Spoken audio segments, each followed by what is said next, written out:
আপনার ব্যক্তিগত তথ্যগুলি কি প্রতিনিয়ত চুরি হয়ে যাচ্ছে? কারা কারা অজান্তে নজর রাখছে আপনার প্রত্যেকটি ব্যক্তিগত তথ্যে? চুরি যাওয়া তথ্যগুলি কোথায় বিক্রি হয়, কত দামে বিক্রি হয় এই সমস্ত ব্যক্তিগত তথ্য? আপনাকে ফাঁসাতে, আপনার সঙ্গে প্রতারণা করতে এই ব্যক্তিগত তথ্যগুলোকে কি ব্যবহার করা হয়? এখান থেকেই কি শুরু হয় বিভিন্ন অনলাইন ফ্রডের? নমস্কার বন্ধুরা, আপনারা দেখছেন ভয়েস অফ স্টোরি এবং আমি অরিন্দম চট্টোপাধ্যায়।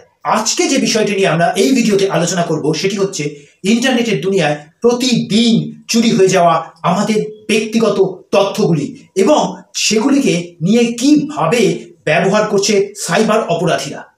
দুই ভাবে চুরি হতে পারে তথ্য। এক, আপনার মোবাইল ফোন ল্যাপটপটি হারিয়ে যেতে পারে, সেখান থেকে অপরাধীরা তথ্য চুরি করতে পারে। দুই, ইন্টারনেটে বিভিন্ন প্ল্যাটফর্মে জমা আপনার তথ্যগুলিকে হাতিয়ে নিতে পারে সাইবার অপরাধীরা। তথ্য চুরি আসলে কি? যে কোনো ইল্লিগাল ট্রান্সফার অফ ইনফরমেশন আসলে তথ্য চুরি। এই তথ্য চুরি করতে পারে সাইবার অপরাধীরা, এই তথ্য চুরি করতে পারে হ্যাকাররা, এই তথ্য চুরি করতে পারে বেআইনি তথ্য ব্রোকাররা, বেআইনি ডেটা ব্রোকাররা অথবা কোনো সাধারণ অপরাধী। এই তথ্যগুলি চুরি করে কি করা হয়, এই প্রশ্ন আপনাদের মনে আসতেই পারে। প্রথমত, এই তথ্যগুলি চুরি করে বিক্রি করা হয় বিভিন্ন তথ্য ক্রেতার কাছে। তারা বিভিন্ন কাজে এই তথ্য লাগায়। সাইবার অপরাধীরা এই তথ্য নিয়ে আপনাকে ব্ল্যাকমেল করতে পারে, আপনার পরিচিত আত্মীয়দের প্রতারণা করতে পারে।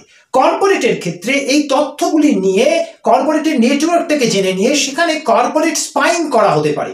এই তথ্যগুলিকে চুরি করে বিভিন্ন যে ফ্রড কলস, বিভিন্ন যে প্রতারণা, বিভিন্নভাবে যে ব্যাংকের প্রতারণা ইত্যাদি বিষয়গুলো হয়, তথ্য চুরি কিন্তু এই সব কটি বিষয়ের সঙ্গেই যুক্ত। এই যে চুরি হওয়া তথ্যগুলি, এই চুরি হওয়া তথ্যগুলি মূলত বিক্রি হয় ডার্ক ওয়েবে। তথ্য চুরি করা এই অপরাধীরা বিভিন্ন সময় ডার্ক ওয়েবে বিজ্ঞাপন দিয়ে এই তথ্য চুরি করে। তথ্যের মূলত দুটি বাজার আছে, একটি তথ্যের চোরা বাজার, আরেকটি তথ্যের বৈধ বাজার। তথ্যের চোরা বাজারের কথা বললাম, ডার্ক ওয়েবে কিভাবে বিক্রি হয়। এছাড়াও তথ্য আইনিভাবেও ডেটা ব্রোকাররা বিক্রি করে। তারা বিভিন্নভাবে আইনি প্রক্রিয়ায় তথ্য সংগ্রহ করে সেটিকে আইনি প্রক্রিয়ায় বিক্রি করে। ভারতে একটি আইন তৈরি হয়েছে, digital personal data protection act 2023। এই আইনের মাধ্যমে তথ্যের প্রোটেকশন দেওয়ার, তথ্যের নিরাপত্তা দেওয়ার কিছু বিধি ব্যবস্থা করা হয়েছে। কিন্তু এই আইনের সীমারেখা ভারতের মধ্যে, কিন্তু তথ্য চোরেরা ছড়িয়ে আছে গোটা বিশ্ব জুড়ে। বিশ্বের যে কোনো প্রান্ত থেকে আপনার তথ্য, আপনার ব্যক্তিগত তথ্য, ইন্টারনেটের বিভিন্ন প্ল্যাটফর্মে সংরক্ষিত তথ্য তারা চুরি করতে পারে। নেদারল্যান্ড বেসড ইন্টারনেট পরিষেবা প্রদানকারী সংস্থা সার্ফশার্ক একটি তথ্য দিয়েছে, যে তথ্যে বলা হচ্ছে ভারত এই তথ্য চুরির ক্ষেত্রে পৃথিবীর মধ্যে 10 নম্বরে অবস্থান করছে।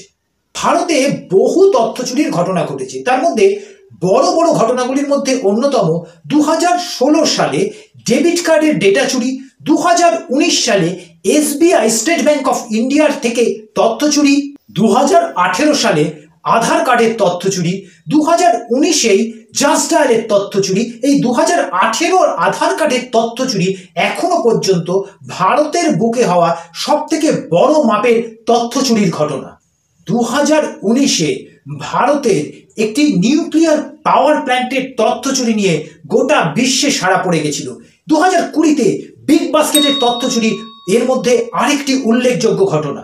2020 সালে আন একাডেমির তথ্য চুরি, এরই সঙ্গে আরো বহু তথ্য চুরির ঘটনা ভারতে ঘটেছে এবং হয়তো এমন ঘটনাও ঘটেছে যে তথ্যগুলি চুরি হয়ে গেছে, বিক্রি হয়ে গেছে ডার্ক ওয়েবে কিংবা কোনো অপরাধীর হাতে চলে গেছে, আমরা আজও তার নাগাল খুঁজে পাইনি। গোটা বিশ্বে বড় বড় তথ্য চুরির ঘটনা ঘটেছে। 2013 সালে ইয়াহুর 3 বিলিয়ন অ্যাকাউন্টের তথ্য এপ্রিল 2019-এ ফেসবুকের 533 মিলিয়ন অ্যাকাউন্টের তথ্য এক ধাক্কায় চুরি হয়ে যায়। তথ্য চুরির হাত থেকে রেহাই পায়নি চীনও। চীনের সব থেকে বড় সামাজিক যোগাযোগের মাধ্যম সিনউইবোর বিরাট পরিমাণ অ্যাকাউন্টের তথ্য এক ধাক্কায় চুরি করে নেয় কোনো সাইবার অপরাধী। আর আমরা আলোচনা করব আপনার আমার কাছ থেকে, সাধারণ মানুষের কাছ থেকে চুরি করে নেওয়া তথ্যগুলি কালো বাজারে কি দামে বিক্রি হয়। তার আগে এই ভিডিওটি যদি আপনাদের ভালো লেগে থাকে তাহলে অবশ্যই লাইক এবং সাবস্ক্রাইব করবেন, শেয়ার করে বন্ধুদের মধ্যে ছড়িয়ে দেবেন। আমরা এবার আলোচনা করব কি দামে এই চুরি হওয়া তথ্যগুলি কালো বাজারে বিক্রি হয়। চুরি হওয়া তথ্যের দাম খুঁজতে আমরা খোঁজ করেছিলাম global black market price of data, কোন তথ্যের কি দাম।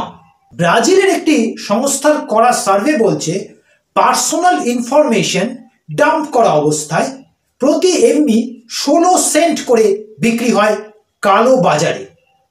প্রতিটি গেম অ্যাকাউন্ট অর্থাৎ গেমিং সাইটের অ্যাকাউন্টের ডেটা প্রতি অ্যাকাউন্ট প্রতি 5 সেন্ট করে বিক্রি হয়। ইমেল অ্যাকাউন্ট ক্রেডেনশিয়ালস এটা বিক্রি হয় $163 এই হিসাবে। অর্থাৎ বুঝতে পারছেন কালো বাজারে তথ্যের দাম ওঠানামা করে তথ্যের গুরুত্ব অনুযায়ী। তথ্য চুরি কিভাবে রোখা যেতে পারে, যদি আমরা এটা বুঝতে পারি তথ্য চুরি হয় কিভাবে, তাহলে তথ্য চুরি রুখতে ব্যক্তিগতভাবে আমাদের সুবিধা হবে। মূলত তথ্য দুভাবে চুরি হয়, এক ম্যানুয়ালি, দুই ইলেকট্রনিক্যালি। ম্যানুয়ালি তথ্য কিভাবে চুরি হতে পারে, ভিডিও শুরুর প্রথমেই বলেছি আপনার মোবাইল ফোন, আপনার ল্যাপটপ থেকে কেউ সরাসরি তথ্য চুরি করতে পারে। ইলেকট্রনিক্যালি তথ্য কিভাবে চুরি হয়, এমন কোনো ওয়েবসাইট, এমন কোনো অ্যাপ যেগুলোকে ডাউনলোড করা উচিত নয়, বেআইনি, যে ওয়েবসাইটগুলিতে ভিজিট করা উচিত নয়, বেআইনি বা নিষিদ্ধ, সেই ধরনের ওয়েবসাইটে গেলে বা সেই ধরনের অ্যাপ ডাউনলোড করলে আপনাদের তথ্য প্রতারকদের হাতে, সাইবার অপরাধীদের হাতে, হ্যাকারদের হাতে চলে যেতে পারে। আপনি যদি কোনো সাইবার অপরাধীকে ভুলবশত কোনো টাকা পাঠিয়ে থাকে, সেটা যত কম টাকাই হোক না কেন, আপনার তথ্য চলে যেতে পারে সেই সাইবার অপরাধীর হাতে। এমন কোনো ওয়েবসাইট যেটা দেখে আপনার মনে হচ্ছে দেশের বা বিদেশের সরকারি ওয়েবসাইট, কিন্তু আসলে সেটি কোনো সরকারি ওয়েবসাইটের ক্লোন বা বড় কোম্পানির ওয়েবসাইটের ক্লোন, সেইখানে আপনি যদি যান বা নিজেকে রেজিস্টার করেন তাহলে আপনার তথ্য এক নিমেষে চলে যেতে পারে সাইবার অপরাধীদের হাত ঘুরে ডার্ক ওয়েবে। তথ্য চুরি হতে পারে আরো বিভিন্ন উপায়। আপনার কাছে একটি ফোন কল এলো, সেখানে আপনার কোনো একজন পরিচিতর গলা নকল করে কেউ বলল যে তিনি বিপদে পড়েছেন, তাকে অল্প কিছু টাকা পাঠাতে। আপনার কাছে একটি ইমেল এলো যেটিতে লেখা থাকলো আপনি একটি লটারি জিতেছেন, যার জন্য আপনাকে কিছু তথ্য শেয়ার করতে হবে। আপনার কাছে একটি ফোন কল এলো যেখান থেকে বলা হলো আপনার ব্যাংকের ম্যানেজার সেই ফোনটি করছে, আপনাকে একটি ওটিপি শেয়ার করতে হবে। এই নানা রকম প্রতারকদের জাল বোনা থাকে তথ্য চুরির পরিকল্পনায়।